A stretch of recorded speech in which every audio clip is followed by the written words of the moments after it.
Welcome back to Most Amazing Top 10. I'm your host, Taylor McWaters. Here are the top 10 prisoners in history who claimed demonic possession. Number 10. Richard Ramirez. Okay, here we go, right off the hop. Richard, who is also known as the Night Stalker, he was a serial killer who terrorized the streets of LA back in the 80s. He was known for, invading homes, which left him initially being dubbed as the walk-in killer, but he had another signature that was concerning to many people as well, especially during the height of the satanic panic. This is not good. Richard was known for leaving behind different satanic messages at the scene of his crimes. Because of his satanic signature, after he left his first pentagram at the scene of a crime, authorities became worried that he was just a Charles Manson copycat, but instead he was, his own kind of monster. Nice. It is said that he would leave more pentagrams behind while also telling his victims to swear to Satan instead of swearing to God. During his court appearances, he would hold up a pentagram, and after pleading not guilty, he said, "Hail Satan." Yep, it would appear otherwise, my friend. Okay. Number 9. John Dee. John Dee was a scientist from the mid-1500s. Okay, we're going way back for this next one. In Elizabethan fashion, the scientist also fancied the occult, because I guess they were all bored back then. He worked alongside Edward Kelly. Now at the time, John Dee was working in the court of Queen Elizabeth I.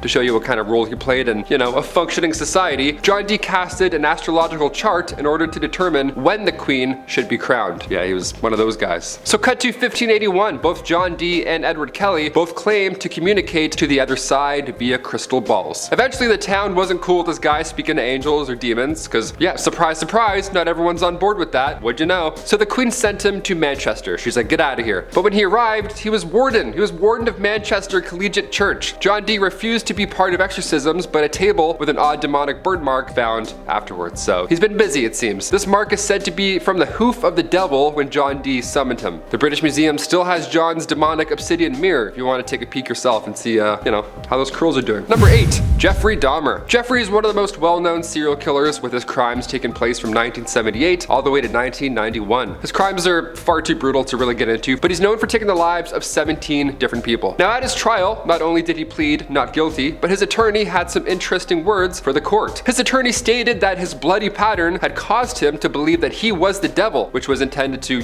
bolster his insanity plea. His attorney said that he became enamored, overwhelmed, even caught up in the character from the movie The Exorcist 3. Yeah, said character was Satan. Yeah, if you're thinking, oh, which one? Is it the neighbor? No, the devil. Not only was Jeffrey found to be sane and ended up being sentenced to multiple life sentences in prison, of course, but not too long after his sentence started, he was killed by a fellow inmate. Number 7. Louis Garavito. Louis gained a nickname from the media called the Beast, so that's gonna tip you off of where this one's gonna go. Louis is said to be one of the worst serial killers of all time, and it's believed that his victim count is somewhere in the 300s. That is brutal. Now he's confessed to 147 crimes, and he was found guilty on 139 of them, which puts his sentence at 1,853 years. But here's the thing. His trial took place in Colombia, of course where he lives, and there's a law there which puts the maximum sentence to only 30 years. So yeah, he shaved a couple hundred off of that, I guess. He was sentenced in 1999, so you can do a little bit of quick math there. And according to Louis himself, he committed these crimes because he had made a deal with the devil, and he explained that a satanic ritual was involved in all of his crimes. Number 6. H.H. Holmes. He's considered America's first serial killer, and he was especially gruesome. H.H. went to medical school, and shortly after finishing, he began killing people in order to steal their property. He built himself a huge, horrifying house that he'd built to include things like secret passages, trapdoors, soundproof rooms, doors that lock from the outside with gas jets on the inside. He even had to kill him to cremate the bodies. Not only would he get close to women to take control of their finances and then, ultimately kill them, but he would also require his employees to take out life insurance policies that named him as the beneficiary. It isn't exactly known how many victims he had, but it's thought to be somewhere over 200. He was sentenced to death when he was finally caught, and it's said before his execution, he famously said, "I was born with the very devil inside me." Number 5.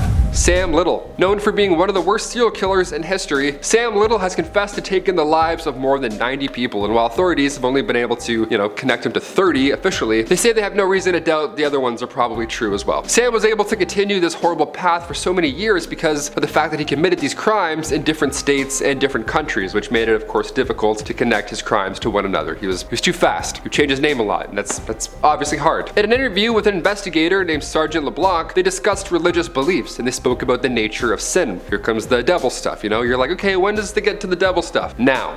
during the interview, of course. Sam stated he had no fear of God and even said that God made him this way, so why should he ask for forgiveness? He said that God knew everything he did, and he also allegedly told a few select people that he believed that he himself was the devil. Number 4.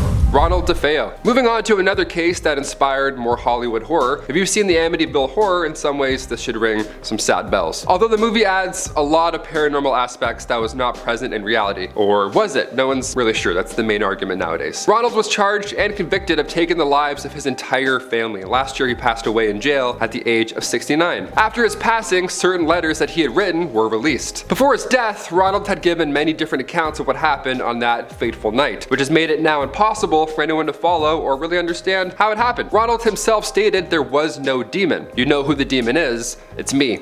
I am the demon. So does this mean he wasn't in fact possessed, or he is at the time?